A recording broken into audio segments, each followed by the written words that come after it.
All rise. Vous vous levez.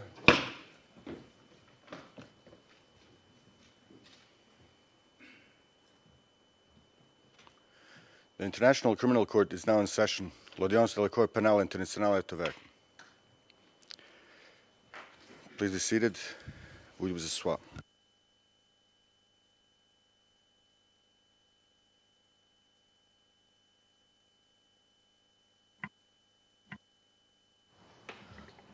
Bonjour, je vous souhaite à tous la bienvenue, à ceux qui sont dans la salle d'audience et aussi au public qui est à la galerie. Et je prie au greffier d'audience d'appeler l'affaire, s'il vous plaît.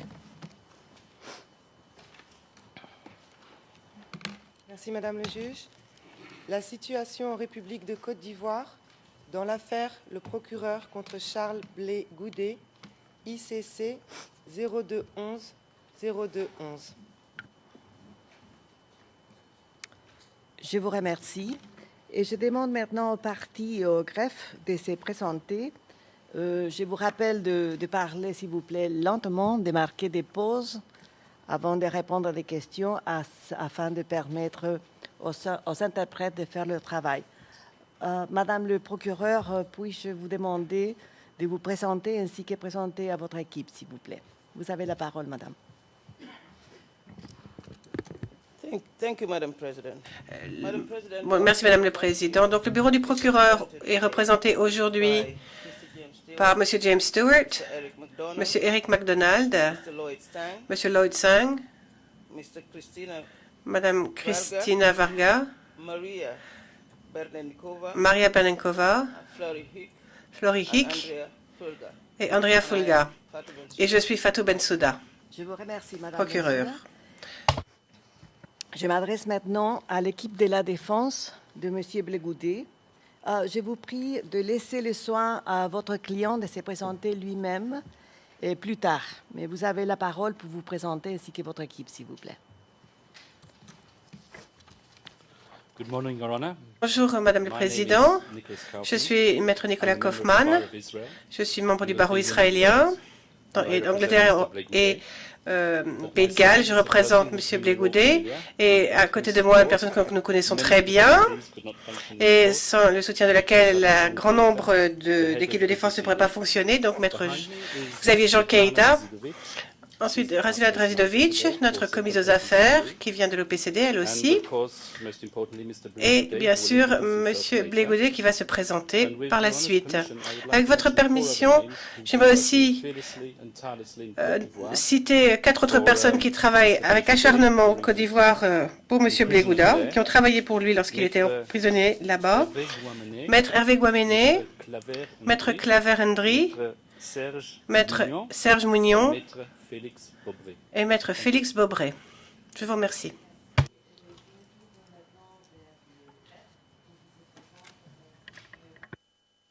J'ai oublié mon microphone, mais je vous prie de vous présenter ainsi que votre équipe, s'il vous plaît.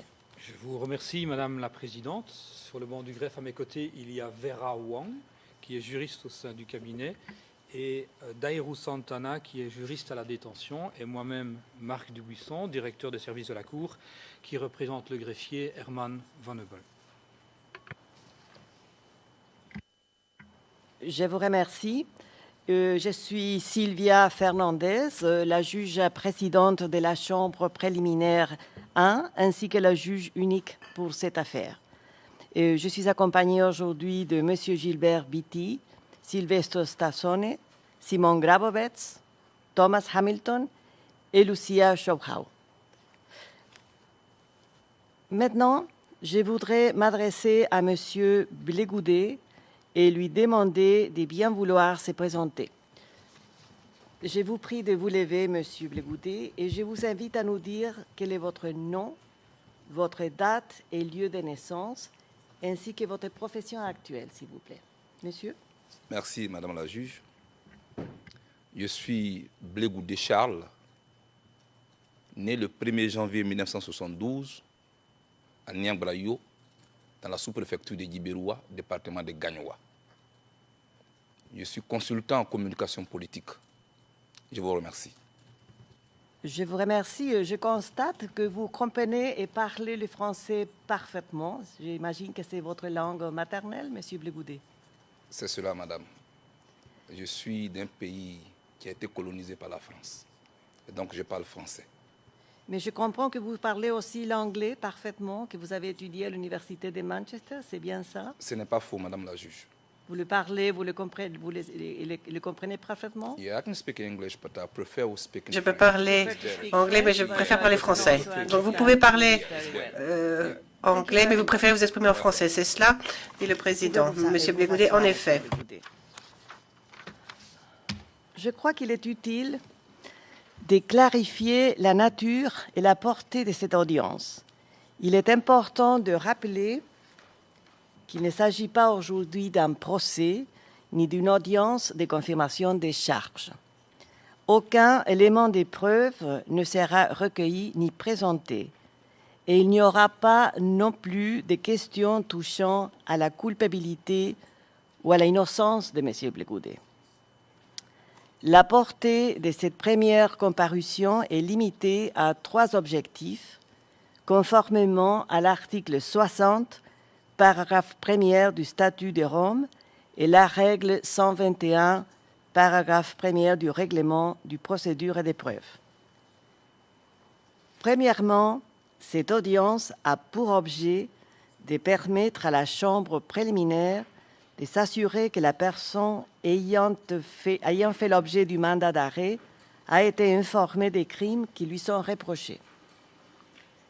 Deuxièmement, l'audience a pour objet de permettre à la chambre préliminaire de s'assurer que la personne a été informée des droits qui lui reconnaît le statut de Rome. Et enfin, la chambre préliminaire doit fixer une date à laquelle elle a l'intention de tenir une audience pour confirmer ou pour rejeter les charges contre la personne concernée. Par conséquent, j'aborderai de manière consécutive les 3 objectifs de l'audience d'aujourd'hui. Premièrement, je voudrais savoir, en vertu de l'article 60 du statut de Rome, si, M. Blégoudet, vous avez été informé des crimes qui vous sont reprochés. Monsieur Blégoudet? Oui, madame la juge, j'en ai été informé. Je vous remercie. Est-ce que vous souhaitez qu'on vous lise le mandat d'arrêt? Oh, madame la juge, je pense qu'on peut en faire l'économie. S'il vous plaît. Je pense qu'on peut en faire l'économie. D'accord, je vous remercie. Vous pouvez vous rasseoir. Monsieur Blégoudet, la Chambre doit en second lieu s'assurer que vous avez été informé de l'ensemble de vos droits, tel qu'est prévu par le statut de Rome, notamment à l'article 67 du statut. Est-ce que vous avez été informé de ces droits? Oui, madame la juge, mon avocat m'en a informé. Je vous remercie. De toute façon, et sans tenter d'être exhaustive, je voudrais de toute façon récapituler certains de vos droits qui sont d'une importance particulière à ce stade de la procédure. Vous avez, Monsieur Blégoudet, entre autres, les droits suivants. Vous avez le droit d'être informé dans le plus court délai et de façon détaillée de la nature, de la cause et de la teneur des charges dans une langue que vous comprenez et parlez parfaitement. À ce stade, vous avez été informé des crimes qui vous sont reprochés tels qu'ils sont contenus dans le mandat d'arrêt. Vous pouvez également disposer de l'assistance gratuite d'un interprète si jamais il en a besoin et bénéficier des traductions nécessaires pour satisfaire aux exigences de l'équité. Vous avez aussi le droit de disposer du temps et des facilités nécessaires à la préparation de votre défense et communiquer librement et confidentiellement avec le conseil de votre choix. Je constate que la Chambre a reçu hier la notification par le greffe de votre choix concernant Maître Kaufmann. Vous avez le droit de garder le silence et vous ne pouvez pas être forcé de témoigner contre vous-même ou de vous avouer coupable. Vous pouvez faire également des déclarations dans le cadre de votre défense sans avoir à prêter serment. Outre toute autre communication prévue par le statut, les procureurs doivent vous communiquer, dès que cela est possible, les éléments de preuve en sa possession ou à sa disposition qui vous disculpent ou qui tentent à vous disculper ou atténuer votre culpabilité ou qui pourraient entamer la crédibilité des éléments de preuve à charge. Vous avez le droit, au stade de la confirmation des charges qui va suivre, de contester les charges ainsi que les éléments de preuve présentés par le bureau du procureur et de présenter vos propres éléments de preuve. Vous avez aussi le droit de renoncer à votre droit d'être présent à l'audience de confirmation des charges. Cependant, la Chambre a le droit d'exiger votre comparution si elle estime nécessaire. Vous avez également le droit de renoncer à votre droit de participer à toute conférence de mise en état qui sera tenue à la suite de cette première comparution dans le but de procéder à une divulgation efficace des éléments de preuve. Vous disposerez de temps et des facilités nécessaires pour préparer votre défense.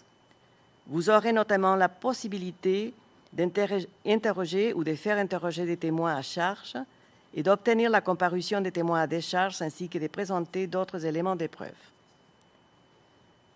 Vous pouvez également faire des déclarations dans le cadre de votre défense sans avoir à prêter serment. Finalement, vous avez le droit de faire appel à certaines décisions conformément à l'article 82.1 du statut et des dispositions pertinentes du règlement des procédures et des preuves. Monsieur Blegoudé, je m'adresse à vous une nouvelle fois pour savoir si vous avez des observations à formuler sur les conditions de votre remise à la Cour pénale internationale, ainsi que votre avis sur les conditions de détention au siège de la Cour depuis votre arrivée à La Haye. Est-ce que vous avez des observations à formuler là-dessus? Oui, Madame la juge, j'ai beaucoup d'observations. Je ne sais pas si je le fais maintenant ou c'est après. Je vous écoute et je vous rappelle que je voudrais connaître surtout vos observations sur les conditions de détention à La Haye ainsi que votre remise à La Haye. Merci, Madame la juge. Je voulais d'abord dire que je suis content d'être là.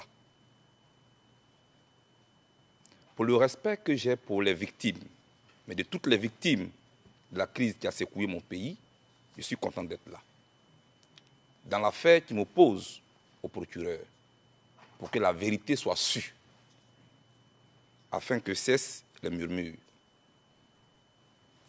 Madame la juge, je ne veux pas être libre de mes mouvements physiques pendant que ma conscience innocente, accusée à tort d'être la base de tous les torts, pleure au-dedans de moi.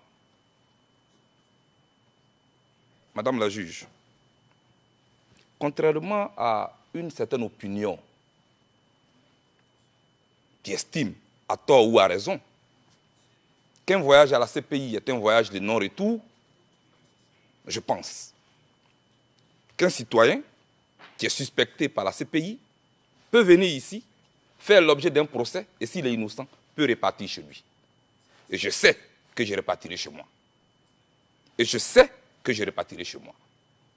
Madame la juge, je n'ai pas été remis à la CPI dans les normes. Je voudrais le noter. J'ai été arrêté de manière cavalière au Ghana, surpris dans mon sommeil, amené manu militari au Bureau national d'investigation mis dans un véhicule sans qu'on me dise où on m'amène. C'est pendant que nous roulions que je me suis rendu compte qu'on me ramenait en Côte d'Ivoire. Et pourtant, les choses pouvaient se faire dans les règles de l'art. On ne m'a pas permis de parler à un avocat. Mes droits élémentaires ont été violés, Madame la juge. Je voulais que cela soit noté. Dans mon pays, avant qu'on me remette à la CPI, pendant 14 mois, j'ai été séquestré, Madame la juge. Je ne pouvais voir personne et personne ne pouvait me voir, Madame la juge.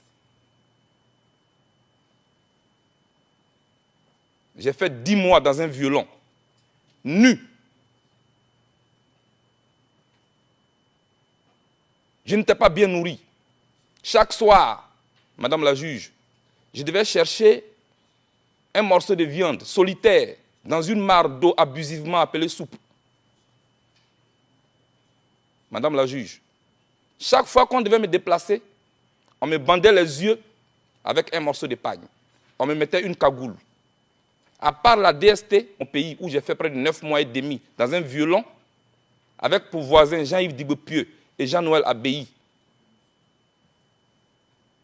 Les autres lieux où on m'a détenu, j'avais toujours les yeux bandés et jamais je n'ai su où j'étais. Madame la juge, c'est tout dernièrement qu'un après-midi, mon geôlier est venu pour me coiffer. Ils sont venus dans la chambre avec des bagages.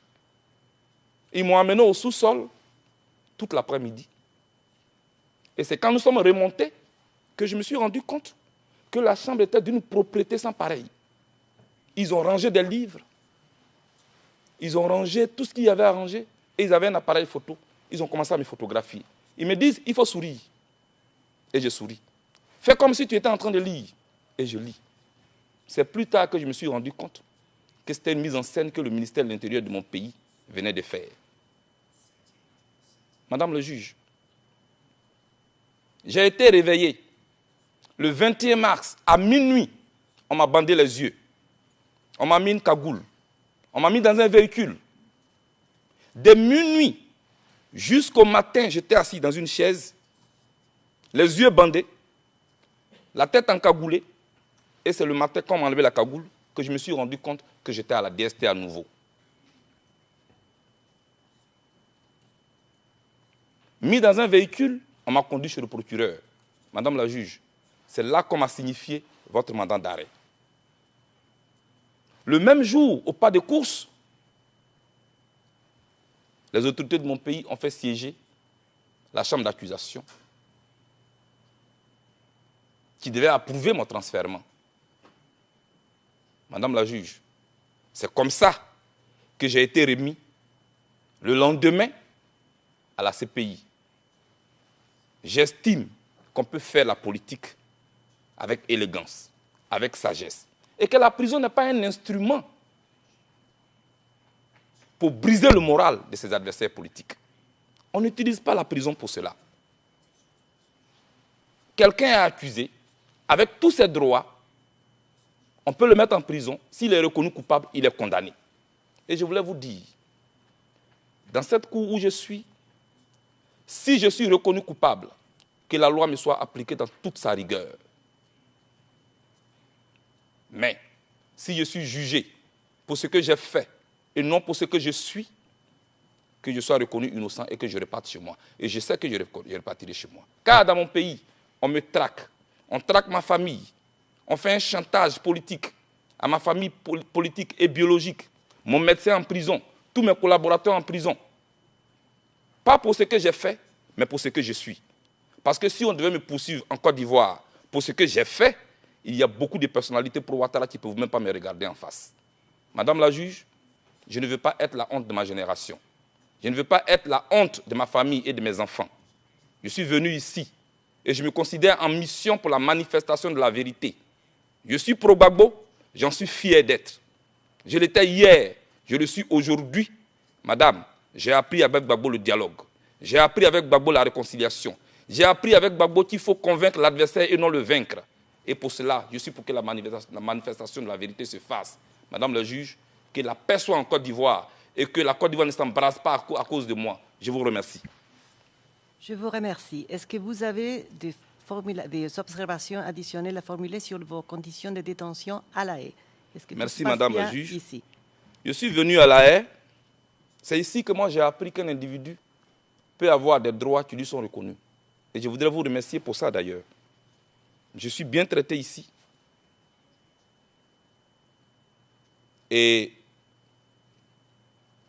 je suis animé d'un double sentiment. Parce que quand on m'a mené à La Haye ici, beaucoup ont pleuré. Et pourtant, en Côte d'Ivoire, je vivais le calvaire. Chaque jour, je vivais dans l'angoisse. Chaque minute était un combat. J'étais comme un objet dont on disposait quand on voulait, comme on voulait. Et on me faisait du chantage politique. J'en avais honte pour mon pays et pour mon continent. C'est quand je suis arrivé ici que je me suis rendu compte qu'un individu peut avoir des droits. J'ai été logé comme un prisonnier. Je ne peux pas demander comme dans un hôtel à 4 étoiles. Un prisonnier est un prisonnier, dans tous les cas. Et je suis préparé à cela. Je suis prêt. Mais j'ai quelques observations à faire avec mon avocat. Mais je souhaite, pour le respect que j'ai pour la Cour, qu'on vous en parle à huis clos, Madame la juge. Je vous remercie. Je vous remercie, M. Blé-Goudet. Je vous aussi vous rappeler que parmi vos droits, en vertu de l'article 60 du Statut de Rome, vous avez aussi la possibilité de formuler une demande de liberté provisoire en attendant d'être jugé. Monsieur Blé-Goudet, je souhaite savoir si vous souhaitez présenter cette demande de mise en liberté provisoire maintenant. Si vous ne le faites pas maintenant, vous pouvez toujours le faire par écrit à la suite de cette audience. Et en tout cas, une décision de la Chambre sera rendue après avoir obtenu les observations pertinentes du procureur et des autres participants, comme prévu par le statut, le règlement des procédures des preuves et le règlement de la Cour. Maître Kaufmann. Maître Kaufmann, tout à fait. Si je pouvais répondre à cette question, il est bien évident que nous allons déposer une écriture en vue d'obtenir une libération provisoire, mais il faudrait savoir quelles seraient les États parties qui seraient en mesure d'accueillir M. Blé-Goudet. Étant donné qu'une comparution initiale est souvent une audience où l'on soulève plutôt les irrégularités qui ont eu lieu lors de le transfèrement, j'ai un point à soulever qui a été mentionné par M. Blé-Goudet d'ailleurs et qui est pertinent en ce qui concerne la libération provisoire. C'est son arrestation au Ghana. Le Ghana est un État partie qui a signé le statut de Rome et qui était obligé d'exécuter le mandat d'arrêt délivré par cette Cour et ne l'a pas fait. Il me semble que la Cour a le droit, a l'obligation d'ailleurs plutôt, d'exiger du Ghana de présenter ses observations pour expliquer pourquoi il n'a pas mis en œuvre ses obligations au titre de l'article 89.1 du statut de Rome. Je demanderai aussi à la Cour de demander à la Côte d'Ivoire, qui est aussi État partie au statut de Rome, de présenter ses propres observations de la même façon, pour expliquer pourquoi elle n'a pas rempli ses obligations, qui étaient d'exécuter le mandat d'arrêt en application de l'article 89.1 du statut de Rome. Ces questions sont extrêmement pertinentes, non seulement en ce qui concerne la libération provisoire, mais aussi en ce qui concerne l'exception d'irrecevabilité que nous allons peut-être engager dans les jours à venir. Je vous remercie. Je vais à présent fixer la date de l'audience de confirmation des charges. C'est le troisième point qui figure à notre ordre du jour, conformément à la règle 121, paragraphe 1er du règlement des procédures et des preuves.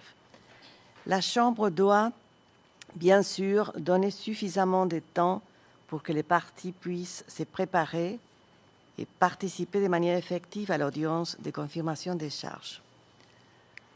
En tenant compte de l'expérience préalable de cette Cour dans la matière et des circonstances particulières de cette affaire, la Chambre a décidé de fixer la date du 18 août 2014 pour la tenue de l'audience de confirmation des charges. 18 août. Cette date pourrait être reporté en fonction de l'évolution de la procédure ainsi que des demandes de parties. Cependant, ce temps devrait être suffisamment long pour procéder à la divulgation des éléments des preuves et des pièces et de permettre aux parties de se préparer de manière efficace. Je voudrais également ajouter que la règle 121, paragraphe 2 du règlement des procédures des preuves prévoit que la Chambre doit tenir des conférences de mise en état pour que l'échange des éléments de preuve entre les parties se déroule dans de bonnes conditions. La date de la première conférence de mise en état sera communiquée aux parties prochainement par voie d'une ordonnance écrite. Je vais aussi rendre dans les jours qui viennent une décision sur le système à suivre pour la divulgation des éléments des preuves. Je voudrais maintenant vous donner la parole pour savoir si vous avez des observations additionnelles à formuler à ce stade. Monsieur le procureur. Merci, Madame le juge. Les seules observations que l'accusation aimerait faire sont à huis clos, partiels, et rejoignent peut-être les discussions ou les observations que la défense veut également faire. J'ai discuté avec mon collègue au préalable, évidemment, pour inviter la Chambre à nous entendre à huis clos partiel. Je vous remercie. Est-ce qu'il y a d'autres formulations à formuler maintenant? Et sinon, on passerait à la partie de l'audience à huis clos partiel. Mais est-ce que vous avez quelque chose à dire maintenant? No, Your Honor, we have no further observation. Maître Kofan, pas d'observation à l'heure Merci. actuelle. Alors, s'il n'y a plus de formulations, d'observations à formuler, je vais demander au greffier d'audience de passer au huis clos partiel, s'il vous plaît.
Nous sommes en audience publique, Madame la juge.